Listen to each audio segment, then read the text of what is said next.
Our architectural journey begins with dreams and ambitions. We envisage a successful career as an architect, that ultimate dream job that awaits us. And why not? It's out there waiting to be realised after all. But all these ambitions have a starting point.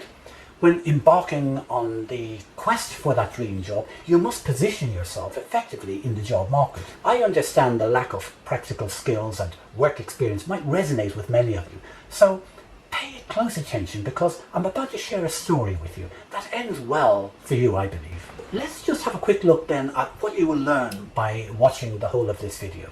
In this video, you will discover some important key insights into how to make your portfolio content stand out for the potential employers. Your goal, of course, is to create an immediate and compelling impression that captures the employer's attention as they assess your resume and portfolio content. It's worth bearing in mind they will be carefully evaluating what sets you apart from other candidates.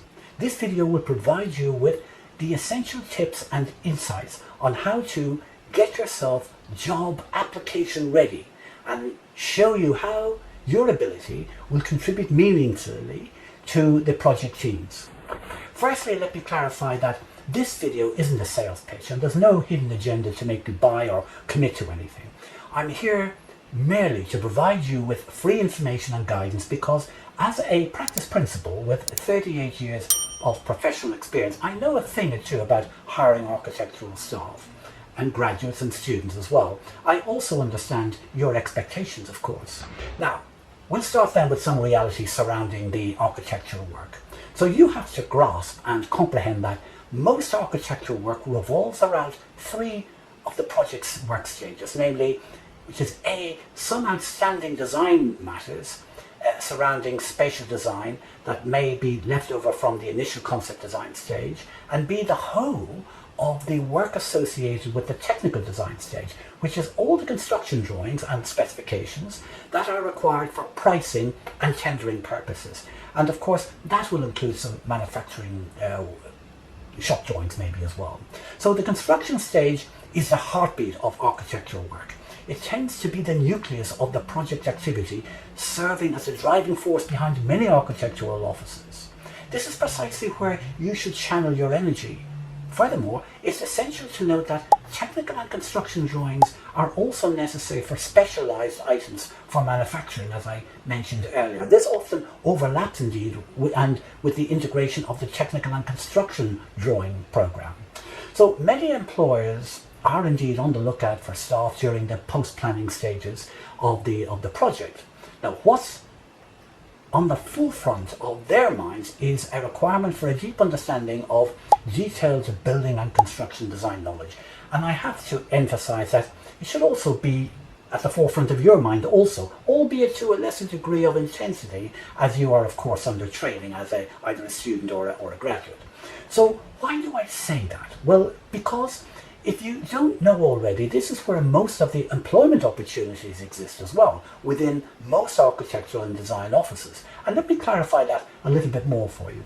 Most architectural practices are not solely design orientated. They are in fact in business to provide the full architectural service to their clients in a variety of ways, and most of the architectural work that becomes available revolves around building detail and construction drawing production. That's really the heart of many offices. This is especially relevant if you are a student or graduate seeking to secure that all-important work experience job. Now, the next thing we're going to look at is the actual project focus itself. Now, one of the first things you need to grapple with is understanding where the greatest project emphasis is. This is your primary target for employment purposes.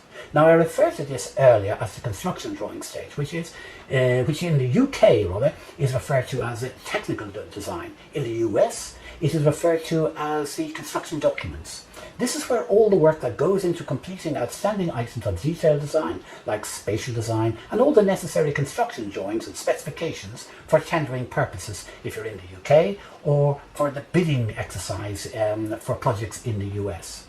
This is a work stage where a huge concentration of knowledge, expertise, energy and working hours go into realising the project development on the ground, as it were.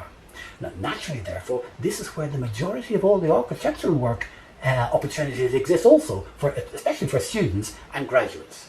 This is where most architectural work is really available.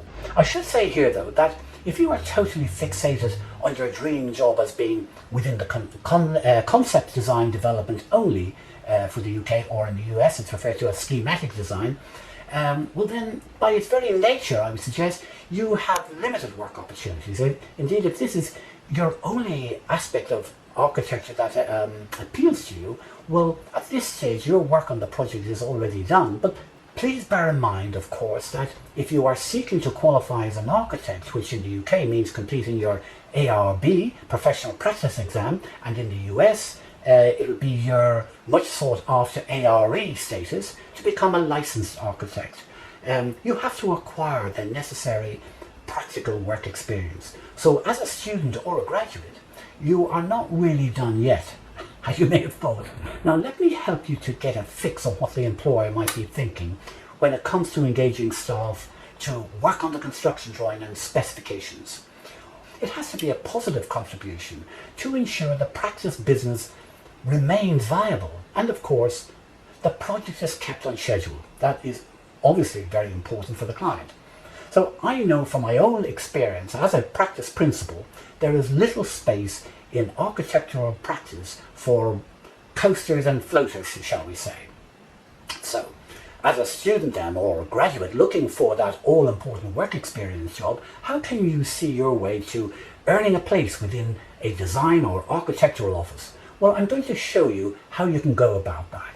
And I would suggest your best opportunity rests within making sure your portfolio content is relevant for the construction drawing stages.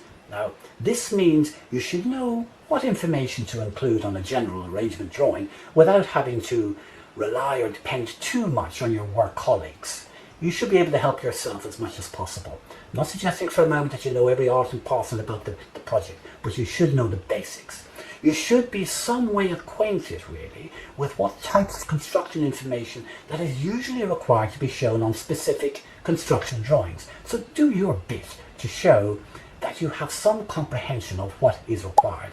And in this video tutorial series, I'll be showing you exactly what content is relevant and what you could display in your portfolio as relevant.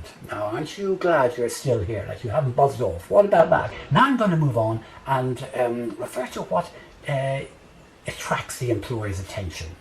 So what you present up front to the person managing the hiring process must have meaning and relate to their goals and aspirations also. Naturally, you are not the only person in the mix with goals and aspirations. Nobody really has a monopoly in that regard, as the employer-employee arrangement is an opportunity to satisfy mutual benefit, really. Now, I would like to tell you that a portfolio with relevant content is always welcome and always attractive to an employer, and that is the first benefit you can really bring to the table. It shows you have an appreciation of the employer's requirements and expectations, that you are mindful also of what is usually sought after in terms of the employer's expectations and what they would like to see for this important project stage. And that is always a good place for you to be. It's crucial to understand the mindset of employers when assessing their staffing needs, especially when recruiting for the construction drawing stage, which is the stage that follows the planning approvals and in the US would be building permits. Now, I keep referring to the drawing and construction stage because I want to drum that into your brain. So I'm not going to make any apologies for keep repeating that, actually. The drawing and construction stage drawings and specification packages, this is the work stage we are concentrating on here in this video, because this is where the majority of architectural jobs are. At this juncture then, the primary emphasis is on the construction knowledge and technical know-how. This is where the employer's focus will be, really. It's all about realizing the project's development on site, turning those initial concept design solutions that you might be familiar with during your college days, those schematic design and design development drawings into a tangible reality. This is where, namely, the building and the external works associated with the overall development. And this is where it all becomes a reality, really. So this raises an important question for you, which is this. Where do you now see yourself fitting into this setting at present? Where does your job opportunities exist as you now see it, having had the benefit of listening to me for a while? And are you really ready to make that job application where your portfolio content will attract a potential employer's attention for the construction drawing stage of the project? And by this I mean, this is where your primary focus has to be as well. So what has your portfolio content got to offer in this regard? You have to ask yourself that question. What is it then that you can offer an employer to justify your place on the construction design team? I will get to what that should be in a minute in real terms. So I'll just move on. If, however, you are, let me just get my thoughts. If, however, you are hell-bent, say, on doing conceptual design only, I would have to tell you again that your job opportunities are considerably less, if indeed non-existent. This is because the emphasis for the employer at this stage of the project is to commence with the detailed design and construction drawing stages. And a different mindset is clearly employed here. I would suggest you need to tune into the prospective employer's mindset, which is what I am setting out for you here in this video tutorial series for architectural employment. This is where it is time really for you to get real, as it were, if you are seriously committed to getting that dream job. And it takes a bit of effort to get yourself equipped. Now, if a firm is recruiting for the construction drawing stage, what can you show to this employer to demonstrate that you can make a positive contribution as a member of their construction drawing program, irrespective really of your level or type of experience? It's all about your capacity and your capabilities and how you show that you are capable. Now, essentially it begins with your portfolio submission, of course, and making sure the content you are showing is relevant information to begin with. But this is where many students and graduate applicants are lacking, I have found. This is not any fault of the student or graduate, of course, because many are not given any real detailed specifics of what employers are really looking for until now, perhaps, with this video. So hopefully it will provide you with that deep insight. Now I want to look now at what is the first impressions your portfolio content will offer.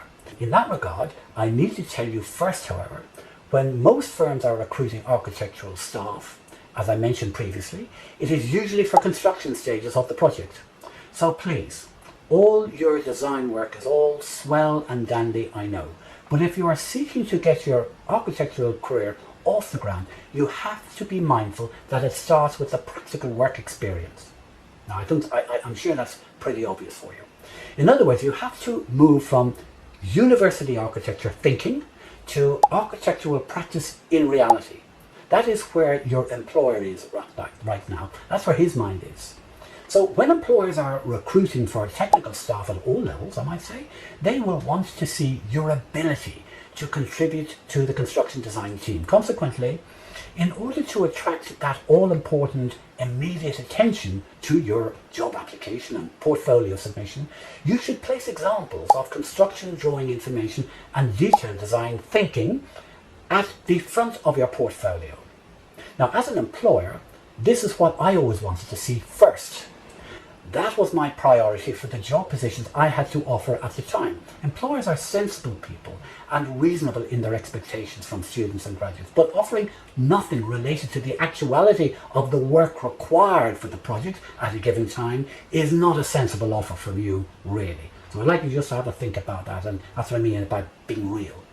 Now, if you place all your dandy design work at the front, as an employer, I would be inclined to think maybe that this is where your preferences and emphasis may lie, and that your preferences are not the same as mine when it comes to hiring for the construction design team. This then is not a good start for you when you are trying to convince a prospective employer who's examining your application submission that you are indeed worthy of serious consideration for the job on offer. I might be inclined to think that you have missed your target, or you are not serious enough to get your submission correct for a vacant position that might be possible.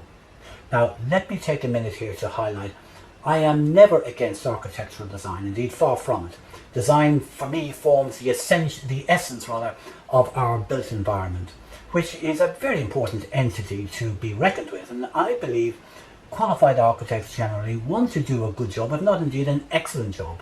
I've written 2 books about the all-important the architectural design ingredient in relation to achieving that elusive planning permission. Moreover, I continue also to coach design students for their university projects, their professional practice case study projects, and also new practitioners in practice who have specific project difficulties.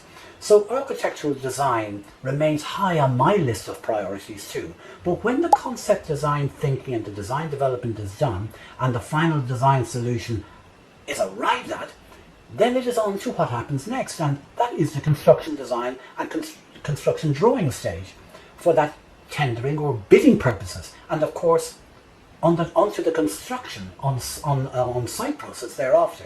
So it is worth bearing in mind then that your career preferences in architecture should in some way marry up with the reasons why an employer is hiring for the construction drawing and document stage.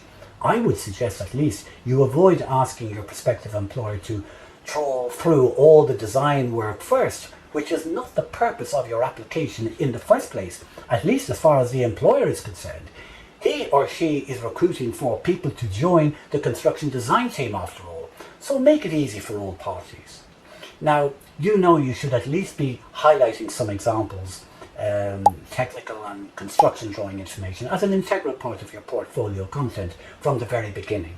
And your job prospects really begin there, right at the front of your portfolio. I cannot overemphasize that anymore. Of course, if you are applying for a specific design position that is on offer, that is a different situation, of course, and you would reverse your portfolio presentation process accordingly.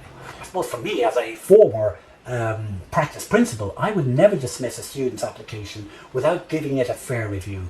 I would naturally expect less from a year-out student than a graduate, but I would have expectations nonetheless.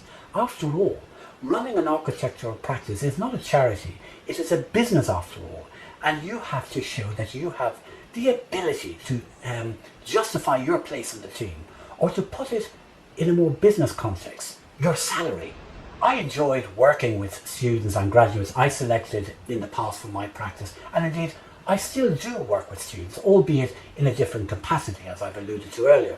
So I made sure the office students and graduates became acquainted with the realities of architectural practice for real and very quickly.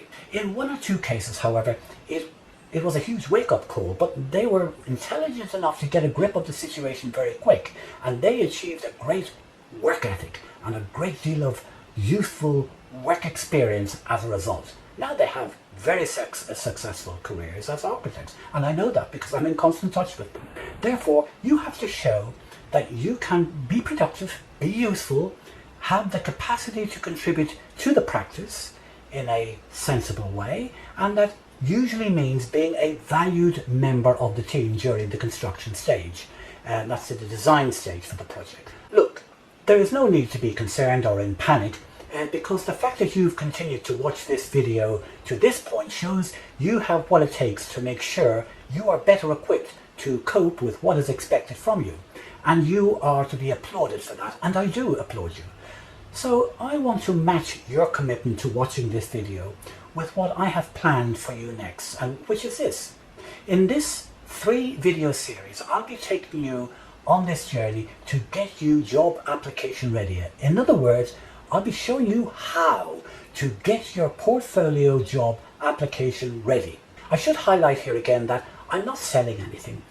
That you will not be asked to buy anything either, so please be relaxed and soak up what I want to impart to you here in this video series. Make sure your portfolio content is drawing work that you have executed yourself, even if it is under some measure of guidance from 1 or 2 of your peers or your colleagues. Please be mindful that with some simple questions at an interview meeting, you can easily be found out if you are blagging it and it's not your work, and that can be embarrassing for you as the applicant and a waste of time, of course, for the employer. I never wanted to see a red face at interview meetings. It made me feel very uncomfortable also. So be upfront and be honest about your work. Your construction drawing examples then may be in the form of general arrangement drawings, which is great, and possibly some detailed drawing information as well, which is even better, of course. Having this type of construction drawing information in your portfolio is always very enticing for an employer at the application vetting process. It will always move your application to be included in the top selection, I would suggest. More especially at your interview meeting, being able to speak about and discuss aspects of your portfolio construction drawing information and explain why certain construction design decisions were made is always very impressive as well, because it shows your involvement in the project and your capacity to understand the work necessary to compile a set of construction drawings and documents. And I'll be elaborating on this in the next video and giving you some examples of what you can discuss just to get you going. So watch out for the next video in this series, which is coming very soon. Now, I enjoyed your company so much today, and if you got value from this video, I'd be delighted. Job done for me. And of course, your like will help me grow this channel, and that too is very much appreciated. It's a matter of me, I suppose, saying if you have any matter that you would like to comment on, please do so below, and I promise you I will respond. In the meantime, have a great week ahead, and I'll see you in the next video.